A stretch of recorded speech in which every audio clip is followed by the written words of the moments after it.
बाढ़ पीड़ितों की मदद के लिए लगातार बिहार वैश्य महिला विकास मंच प्रयासरत है। इसी क्रम में आज पटना सुपरमार्केट के पास से राहत सामग्री से भरी गाड़ी को भाजपा के प्रदेश संगठन महामंत्री नागेंद्र ने रवाना किया।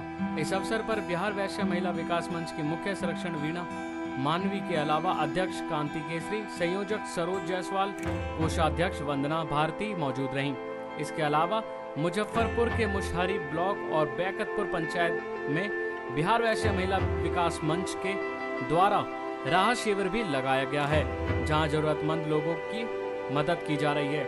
इस दौरान बिहार वैश्य महिला विकास मंच की अध्यक्ष वीणा मानवी ने कहा कि इस बार बिहार को बाढ़ की भयंकर तबाही झेलनी पड़ रही है। लगभग 18 जिलों में बाढ़ का कहर बरपा है। ऐसे में हमें एक दूसरे के मदद को आगे आना चाहिए, उन बाढ़ पीड़ितों की मदद करनी चाहिए। वे भी हम से ही हैं और आज आपदा की मार झेल रहे हैं। इसलिए विकट साथ में बिहार वैश्य महिला विकास मंच की ओर से आज राहत सामग्री से भरी गाड़ी रवाना की गई है। SPN 9 न्यूज रूम की रिपोर्ट।